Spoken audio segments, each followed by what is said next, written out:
tenemos la necesidad de estabilidad política y organización de elecciones libres. Y el gobierno, presidido por Bonnevie y el Consejo, permitió la participación de diferentes sectores políticos, la cual, en su consecuencia, tuvo la primera elección democrática de 1962 y resultó en la victoria de Bosch, y su soporte fue el paso institucional para el retorno del Juan Bosch fue un líder del Partido Revolucionario Dominicano PRD. Bosch fue un opositor exiliado durante la dictadura de Trujillo.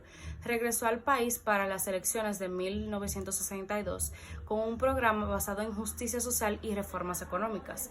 Dentro de estas causas está elegido con un programa de progresistas enfocado en redistribución de tierras y derechos laborales. El gobierno promulgó la Constitución de 1963, que incluía avances en derechos humanos, reformas agrarias y control de grandes monopolios.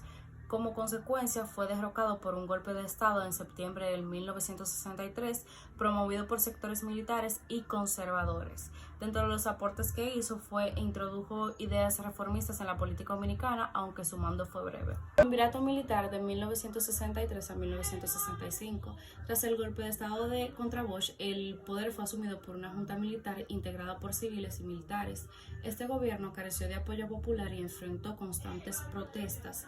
Su causa fue el rechazo a las políticas progresivas de Bosch por sectores conservadores y militares. El gobierno de dictadura militar progresiva e insuficiente, y como consecuencia tuvo un creciente descontento social que desembarcó en la Guerra Civil de 1965. Este no tuvo ningún aporte o avance significativo en lo económico o lo social. Hablando sobre la Guerra Civil y el gobierno constitucionalista de 1965. Sus antecedentes. En abril de 1965, seguidores de Juan Bosch y constitucionalistas iniciaron una revuelta armada para contribuir con la Constitución de 1963. Francisco Camaño asumió el liderazgo del movimiento. La causa que fue el descontento por el autoritarismo del triunvirato y la demanda popular de regresar al sistema democrático. En los gobiernos, Camaño lideró un gobierno revolucionario en un breve o por un breve periodo.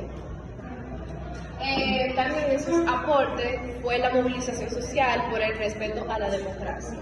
Por último tenemos lo que es la consecuencia, donde hubo una intervención militar de Estados Unidos que buscaba evitar un gobierno a la izquierda y la instalación de un gobierno provisional. Gobierno provisional de Héctor García Godoy en 1965-1966. Entre sus antecedentes, tras la intervención de Estados Unidos, se buscó un gobierno neutral que pacificara el país. Héctor García Godoy fue designado como presidente provisional.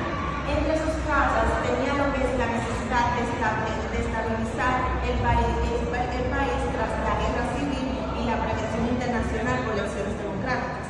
En su gobierno lideró la transmisión organizada de elecciones de 1966 y entre sus consecuencias está la estabilidad temporal de elección de Joaquín Balaguer como presidente. Este aportó el retorno a la normalidad política. Estaré hablando sobre lo que fue los antecedentes del gobierno de Joaquín Balaguer durante el 1966 hasta el 1978. Uno de estos fue el ex colaborador del régimen de Trujillo, Balaguer, que había sido presidente durante los últimos años de la dictadura. Y este regresó al país respaldado por sectores conservadores y militares. Una de sus causas fue que él fue elegido con apoyo de la élite económica y militar con el respaldo de Estados Unidos, que buscaba estabilizar el Caribe. Y el gobierno gobernó de manera autoritaria en los 3 periodos consecutivos, que fueron 1966 hasta el 1970 y del 1970 al 1974 y por último del 1974 hasta el 1978. Sus aportes económicos fue el sector agroindustrial, que fue la modernización de la producción agrícola, donde se encontraron lo que era la caña de azúcar, el café y el cacao. Por otro lado, la implementación del sistema de riesgo y la mecanización del campo. Por otro lado, tenemos lo que es el sector turístico, donde inició el desarrollo del turismo en zonas como fue Puerto Plata y La Romana, donde tuvo una una construcción de infraestructura clave donde se encontraron lo que fueron las carreteras, aeropuertos y los hoteles. Lo que son las consecuencias generales desde 1962 hasta 1978. En primer lugar tenemos los avances en infraestructura agrícola y turismo, especialmente bajo Balaguer. En segundo lugar tenemos la resistencia de desigualdades sociales y la represión política. Y por último, la consolidación de un modelo económico centrado en la exportación y el turismo. El gobierno de Antonio Guzmán Fernández desde 1978 hasta 1982 fue el primer triunfo de un partido opositor del PRD tras la caída de Trujillo, marcando la consolidación de la democracia. Como consecuencia, tuvo el cansancio de la población con los métodos autoritarios de Joaquín Balaguer. Las consecuencias de este fue el fortalecimiento de la democracia y la libertad de prensa, la crisis económica por la caída de los precios internacionales de los productos agrícolas. Dentro de los aportes significativos tenemos la modernización del sector agroindustrial mediante incentivos a la producción y el impulso limitando al turismo. Gobierno de Salvador Jorge Blanco desde 1982 hasta 1986. Fue la continuación del PRD, aunque con desafíos como una deuda extrema, creciente y crisis mundial. Sus consecuencias fue descontento social debido a la política de austeridad del FMI y protestas de huelga y populares por la caída del poder adquisitivo. Los 12 años de Joaquín Balaguer, desde 1986 hasta 1996, regresó al poder del líder del Partido Reformista Social Cristiano, PRSC, bajo promesas de estabilidad y desarrollo. Como consecuencia, tuvo acusaciones de fraude electoral y represión política y crecimiento económico, aunque con desigualdad social. Aportes significativos: desarrolló el sector turístico, Punta Cana y Puerto Plata, infraestructura, carreteras, puentes y viviendas populares, y la agroindustria, modernización limitada y enfoque en grandes productores. Gobierno de Leonel Fernández desde 1996 hasta el 2000. Cambio generacional en el PLD y cansancio con los políticos de Balaguer. Como consecuencias fue la apertura económica y aumento de la inversión extranjera y la modernización de la economía, aunque persistieron desigualdades.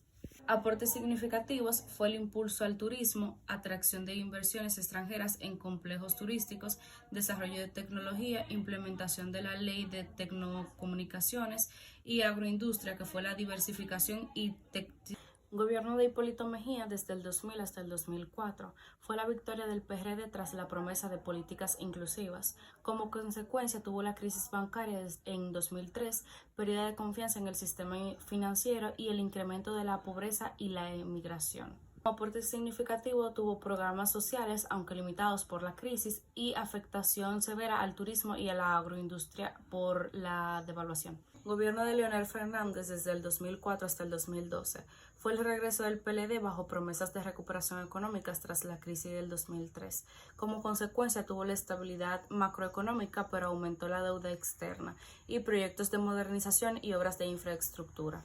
Aportes significativos que tuvo fue el turismo, la ampliación de la oferta en Punta Cana y otras regiones, la agroindustria, incentivos a exportaciones y tecnificaciones del sector y obras de impacto, Metro de Santo Domingo, carreteras y centros tecnológicos. Geografía poblacional del territorio nacional. La población de la República Dominicana es diversa y ha experimentado un crecimiento constante en las últimas décadas. Según los datos más recientes, la población se aproxima a 11 millones de habitantes, lo que se convierte en uno de los países más poblados del Caribe. Su distribución geográfica, la población está distribuida de manera desigual a lo largo del territorio. La región más densamente poblada es la zona metropolitana de la República Dominicana de Santo Domingo, que incluye la capital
se refiere a la salida de dominicanos hacia otros países, principalmente Estados Unidos y España, en busca de mejores condiciones económicas y laborales. Natalidad es el número de nacimientos registrados en el país, ignorando un periodo de tiempo. En República Dominicana, la natalidad ha contribuido significativamente al crecimiento poblacional. Y la mortalidad es la cantidad de fallecimientos en la población dominicana. En los últimos años, la tasa de mortalidad ha disminuido gracias a los avances en la salud pública y las mejores condiciones de vida en muchas regiones del país. Aquí podemos ver lo que es un mapa. Aquí podemos ver lo que es una población. Aquí tiene su leyenda, la cual nos explicará lo que nos quiere dejar dicho de un mapa. En el mapa anterior pudimos ver que había diferentes colores, diferentes tonalidades y densidades. Aquí, estos colores, lo que es el rosado claro, que nos explica que había menos de 50 habitantes por kilómetro cuadrado. También el rosado interno, entre 51 y 99 habitantes por kilómetro cuadrado. Rosado oscuro, entre 100 y 149 habitantes por kilómetro cuadrado. Rosado claro, entre 150 y 199 habitantes por kilómetro cuadrado. Rojo medio, entre 200 y 299 habitantes por kilómetro cuadrado. Rojo intenso, entre 300 y 599 habitantes por kilómetro cuadrado. Rojo más oscuro, casi más rojo, más de 1000 habitantes por kilómetro cuadrado. Esto fue lo que dicho mapa nos quiso expresar de lo que es Esto fue lo que dicho mapa nos quiso expresar a nosotros, lo que es la densidad poblacional, cómo podemos verla a través del mapa y sucediendo cómo podemos darnos cuenta de lo que son los habitantes que hay en cada kilómetro cuadrado. Bueno, en este mapa explicamos lo que son las proporciones totales en la República Dominicana desde el 2001 hasta el 2018. Aquí como vemos tenemos un gráfico, en el lateral tenemos las distribuciones anuales y aquí el año de la temporada en la que estos fallecen. Podemos ver que lo que es desde el 2001 hasta el 2015 aproximadamente hay un incremento bastante exponencial porque se puede notar que en el 2001 aproximadamente hay 30.000 muertes, mientras que desde el 2015 en adelante empieza a haber de 40.000 hasta un poquito más grande. La geomorfología es la rama de la geología y la biología que estudia las diferentes formas que adquiere la Tierra durante los años. Geo significa tierra y morfe, forma. Por ende, geomorfología es la forma de la Tierra. Los tipos de geomorfología está en la geomorfología climática. En este se analizan los diferentes climas que afectan el relieve terrestre. En este se puede encontrar el clima tropical y el clima templado. También tenemos lo que es la estructura de la geomorfología. Esta es la ciencia que estudia cómo se forman la Tierra. Entre esto podemos encontrar lo que son los pliegues y las fallas. En los pliegues podemos poner un ejemplo más sencillo que sería la forma que adquiere, vamos a suponer, las montañas.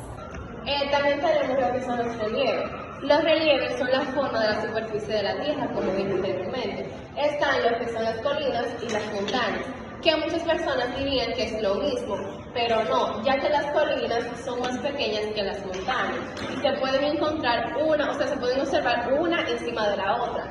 Y también tenemos lo que son los valles, que como dije, estos se forman gracias a la forma que adquiere la Tierra, que se le denomina falla. Y también están las llanuras, que son como una superficie plana, que también en algunas ocasiones puede ser ondulada, ya que un ejemplo de este puede ser el desierto. Las llanuras es la llanura de América del Norte, que se encuentra en el centro de Estados Unidos y Canadá. Estas son praderas, o sea, son llanuras de pasto con pocos árboles. Y el clima de esto en verano es caluroso y en invierno hace mucho frío. Aquí podemos observar lo que es el mapa climático. En el mapa climático podemos ver diferentes tipos de tonalidades de colores que nos indican en dónde se encuentra ubicado cada tipo de clima. Ejemplo, según la leyenda dice que el el verde oscuro representa lo que es el clima húmedo, como es en Samaná, en Nagua y aquí en Bonao. El clima húmedo es representado por el color verde clarito, donde se puede encontrar en Jarabacoa, en La Vega, en Monte Plata, en Atomayor y en Sego, y entre otros. Y el clima semiárido es representado por este color, que es como un marroncito, donde se encuentra en San Juan, en La Romana, en San Pedro de Macorís y en Barahona. Pero ¿qué pasa? En Barahona, tanto como puede ser un clima semiárido, también hay una parte que es un clima húmedo, al igual que San Pedro de Macorís. Hay una parte de San Pedro de Macorís que es húmeda y otra parte que es semiárida.